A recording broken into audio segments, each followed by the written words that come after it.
Udah banyak berita beredar soal Redmi Note 12 punya Xiaomi yang sampai-sampai udah kelihatan baunya itu di TKDN di 38%-an cuy. Yang berarti sebentar lagi ya bakalan ada Redmi Note 12 baru masuk ke Indonesia. Jadi kalian siap-siap nih ya para Mi fans pasang badan buat beli handphone barunya.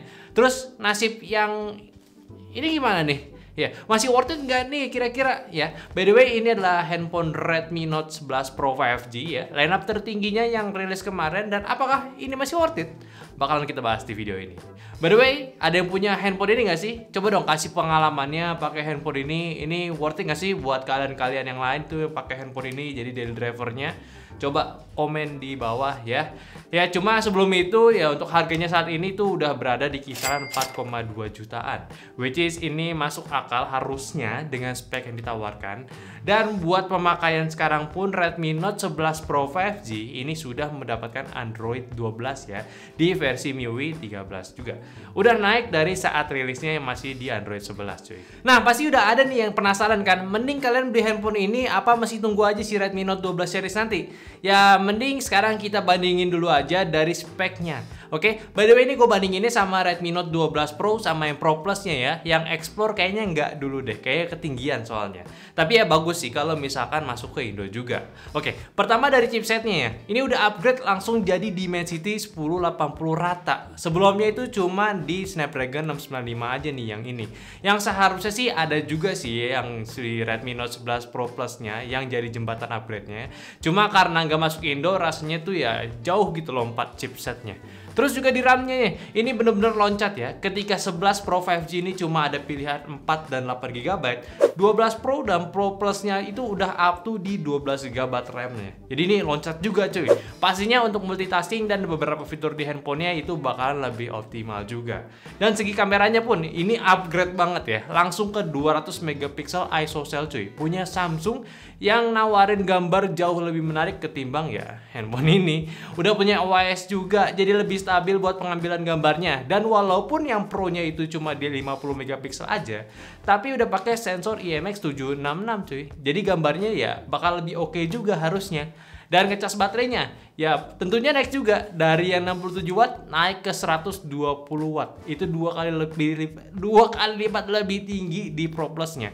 Belum lagi kalau misalkan yang Explore masuk atau yang ya Explore masuk bener, itu dihajar di 210 watt. Ini tercepatnya saat ini yang katanya itu bisa ngecas 9 menit doang itu udah full lagi.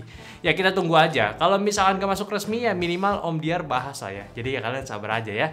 Dan sampai ini juga udah kelihatan juga ya, udah jelas banget peningkatan Redmi Note kali ini tuh bener-bener nggak nanggung-nanggung menurut gua. Kayak segi chipsetnya, kameranya sama baterainya tuh dikasih stimulus buat menggila di akhir tahun ini. Cuma ya sekali lagi kita masih tunggu pastinya itu masuknya bakalan apa aja, dari kapan masuknya sampai lini apa aja yang masuk resmi ke Indonesia.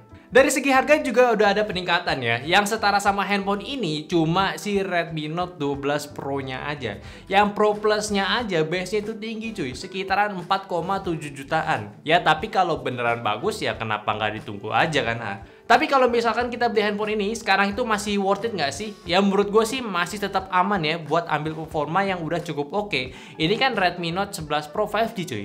Masih punya tenaga buat dipakai harian. By the way ini nggak full review juga ya pembahasannya karena udah cukup telat juga memang. Dan untuk si handphone ini pun juga masih menarik ya. Kita bahas lagi soal dalamannya sedikit ya, yaitu menggunakan chipset Snapdragon 695 itu masih oke banget buat dipakai main di banyak game. Kita tes main di game Mobile Legends ini masih lancar jaya smoothnya, masih dapat di 60 fps settingan refresh rate high dan juga grafis ultranya yang mana ini cukup stabil juga gameplaynya. Cuma memang kalau buat di beberapa game lain yang lebih power hunger ya ini memang udah sedikit kurang cocok. Kalian bisa cek sendiri aja review channelnya, di review lengkapnya di channel lain ya. Sebenarnya handphone ini masih punya plus minus untuk di segi gamenya. Tapi sayangnya juga nih untuk PUBG sampai sekarang emang nggak kasih update buat unlock settingan refresh rate-nya yang lebih tinggi lagi.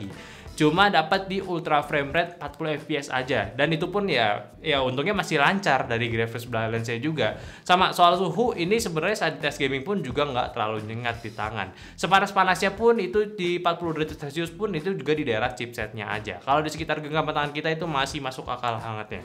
Anyway, buat si MIUI 13 Android 12 versi baru ini pun juga belum merasakan ada penurunan yang signifikan. Kalau dari tes yang kita ambil pun ya skor benchmark sintetisnya juga masih masih sama kayak saat dirilis ya. Seperti di Antutu 9, itu dapat di angka 380.000 poin. Geekbench-nya juga mendapatkan skor singlenya di 689 dan juga multicore-nya itu di 2083 poin. Lalu untuk 3D Mark-nya, Slingshot ini dapat 4.300 poin dan Wildlife-nya dapat di 1.200 poin. Ya masih tinggi kan skornya, nggak ada penurunan dari performanya. Jadi buat dipakai sekarang pun masih oke, belum kerasa lemotnya maksud gue. Tentu buat multitaskingnya pun ini masih oke banget. Dari layarnya udah 120Hz ditambah pula RAM-nya 8GB juga udah bisa jalan dengan smooth. Lo bisa buka aplikasi banyak handphone di sini tanpa masalah. Ya singkatnya sih ya, kalau ditanya soal performa overall ya handphone ini masih oke banget, masih enak gitu. Desain handphonenya juga masih masuk, masih cukup modern, bahkan gua pribadi lebih suka ketimbang handphone-handphone yang rilis di akhir tahun ini. Yang style itu udah nggak punya kamera bump, langsung ke lensanya aja gitu. Lebih clean gitu yang ini gitu. Ya, maksud gue yang satunya lagi lebih clean gitu. Jadi cuma jatuhnya tuh kayak mundur aja gitu era desainnya. Yang ini tuh ya, ini masih oke kalau menurut gue pribadi. Nah, untuk si handphonenya pun juga memiliki ukurannya masih pas. Jadi di 6,67 inci, bobotnya itu di 200 gram juga nggak mediocre lah ya. Masih nggak terlalu ringan dan nggak terlalu berat juga, masih pas. Selanjutnya untuk di bagian kameranya ini triple camera setup dengan utamanya itu di 108 megapiksel itu juga masih oke ya. Walaupun secara overall sih ini nggak memberikan kualitas yang wah untuk di kelasnya, masih standar. Ya kalian pastinya juga udah tahu banget soal kamera handphone ini, apalagi dari yang dibahas dari jagat review pun masih ada sedikit penurunan ya dibanding Redmi Note 10-nya. Cuma ya memang Redmi itu bukan sebuah handphone untuk ya segmen kamera. Jadi ya keep in mind aja udah ada 108 megapikselnya di kamera ini, di handphone ini.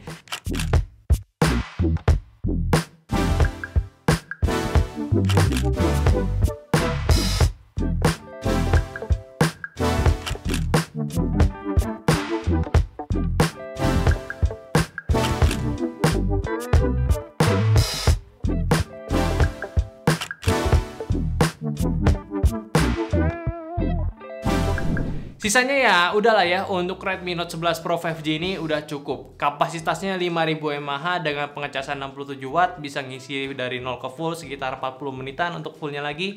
Dan juga untuk speakernya ini udah stereo dan ada NFC juga. Ya menurut gue sih udah komplit buat dipakai harian. Jadi worth it nggak sih Redmi Note 11 Pro 5G di sekarang ini? Ya menurut gue sih ya kenapa enggak gitu, masih oke. Cuma menurut gue lebih baik ya kalian tunggu aja pas udah mulai ada waro-waruan si Redmi Note 12 nya aja sih. Pastinya bakalan ada diskon potongan harga juga buat ngabisin stok yang ini. Ya kayak Poco aja sekarang lagi ngabisin stok yang 4 sama 3-nya. Nah mungkin lo nanti bisa dapat handphone ini di angka 4 juta atau 4 juta ke bawah gitu ya. Lumayan kan ada potongan 200 ribuan. Atau ya lo beli aja setelah Redmi Note 12 Pro keluar ya bisa banget. Ya agak nanggung sih menurut gue beli handphone ini sekarang gitu ya. Ya sebenarnya nggak ada salahnya memang. Cuma gue rasa untuk handphone dengan chipset Snapdragon 695 agak sedikit telat kalau buat di harganya saat ini. Karena udah mulai ada pembanding barunya. Bahkan G99 aja udah ada dan bisa dapetin Antutu di 400.000 poin. Ya kalian tau lah itu postingan yang mana ya. Lebih tinggi cuy skornya gitu ya. Dan Snapdragon pun juga udah mau keluarin yang Snapdragon 6 Gen 1 juga. Makanya lebih worth ketika harganya ini sedikit lebih turun lagi. Melihat performanya pun masih cukup oke. Tapi menurut kalian gimana? Ya gue sih butuh banget penjelasan kalian, apalagi yang kalian udah pakai si handphone ini. Atau mungkin yang Redmi Note yang Pro ataupun Redmi Note 11 nya aja silahkan komentar aja gitu. Biar yang lain yang pengen beli lebih paham lagi gitu. Mungkin kalau gue ada kekurangan pembahasan gitu ya kalian bantu juga komen di bawah ya. Jadi ya oke, mungkin aja dulu pembahasan gue dari Redmi Note 11 Pro 5G. Mending beli sekarang apa nunggu Redmi Note 12 Pro ya. Dan jangan lupa juga kasih pendapatnya, kita diskusi bareng di kolom komentar. Dan jangan lupa juga untuk share video ini ke teman-teman kalian yang mungkin lagi bingungan untuk si Redmi Note 11 ini. Dan seperti biasa jangan lupa juga untuk follow semua sosial media kita yang ada di TikTok, Facebook, Instagram, dan juga Discord, yang semua linknya di deskripsi. Dan yaudah, sampai jumpa di video nyantai selanjutnya. Bye-bye.